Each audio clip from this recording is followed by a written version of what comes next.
हमें इतिहास में यह पढ़ाया गया है कि मुगल बहुत महान थे। मुगलों ने भारत में कला, संस्कृति, न्याय और धार्मिक विचारधारा को फैलाया।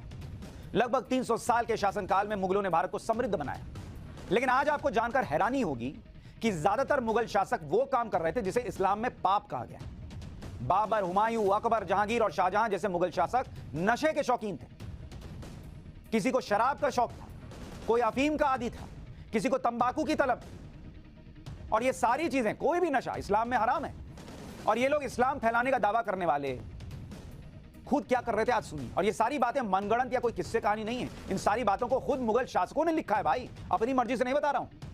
ज्यादातर बातें इसमें से मुगल शासकों ने खुद लिखी हैं, लेकिन बहुत से इतिहासकारों ने इन बातों को आपसे छुपाया ताकि मुगलों को महान बताने के एजेंडे में कहीं कोई कमी न रह जाए।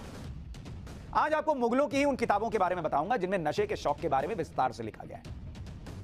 नशा करना किसी की व्यक्तिगत पसंद का हिस्सा हो सकता है, लेकिन मुगलों को महान शासक मानने के लिए जीवन के हर पहलू के बारे में जानना भी बहुत जरूरी है। सबसे पहले आपको बता दूं कि किस मुगल शासक को किस तरह के नशे का शौक था, ताकि मुगलों की महानता की सच्चाई भी सबके सामने आए। जैसे अगर आप देखेंगे नशे का किसको कौन सा शौक था, जरा उसके बारे में सुनते चलिए। जैसे बाबर था, बाबर के बारे में है कि उसे शराब और अफीम का शौक था। अब बताइए, शराब और अफीम का शौकीन बाबर।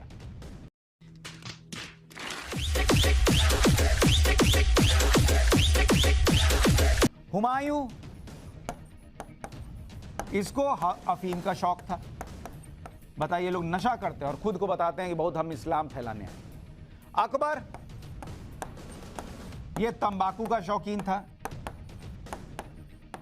और हुक्का का भी शौकीन था, हुक्का पीता रहता था। जहांगीर, कोई कम नहीं था, सबका एक से एक हिसाब। देखिए, और जहांगीर जो है वो अफीम प्लस शराब का शौकीन था और इसी से मौत भी हुई। और शाहजहां, ये भाई जो है ये अफीम का शौकीन था। यानी शाहजहां, बाबर, हुमायूं, अकबर, जहांगीर सब नशे की लत में।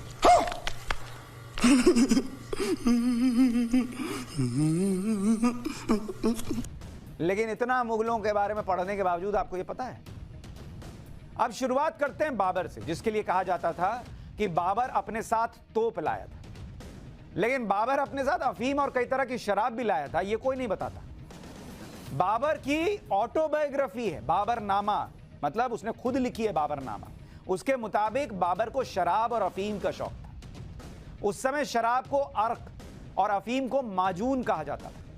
इस किताब में ऐसी कई घटनाओं का जिक्र किया गया है जब बाबर अपने साथियों और दरबारियों के साथ आए दिन शराब की पार्टी करता था। हैरानी की बात यह है कि बाबर ने शराब और अफीम के लिए दिन भी तय कर रखे थे। शराब के लिए शनिवार तय किया हुआ था कि शनिवार को लगेगा, रविवार, मंगलवार और बुधवार को शराब। शनिवार, रविवार, मंगलवार, बुधवार को शराब।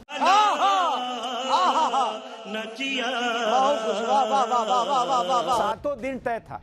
3 दिन अफीम चलेगा, 4 दिन शराब चलेगी।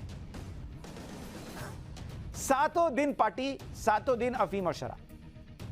हालांकि बाबर ने बाद में शराब छोड़ दी थी, लेकिन इसके पीछे कोई मजबूत इच्छा शक्ति नहीं थी, बल्कि एक युद्ध को जीतने का टोटका था। चुप! बिल्कुल चुप! उसके बारे में भी बताऊंगा, लेकिन उसके पहले अकबर की नशे वाली महानता देख लेते हैं। नशे के शौकीन मुगलों के बारे में कई इतिहासकारों ने विस्तार से लिखा है। एक किताब है private life of the Mughals of India. इस किताब में मशहूर इतिहासकार आर नाथ लिखते हैं कि अकबर को अपने पिता और दादा की तरह शराब का शौक नहीं था। अकबर को तंबाकू पीने का शौक था। अकबर को तंबाकू का स्वाद बादशाह बनने के बाद एक दरबारी असद बेग ने करवाया। असद बेग ने एक खूबसूरत हुक्का के रूप में अकबर को तंबाकू पिलाई।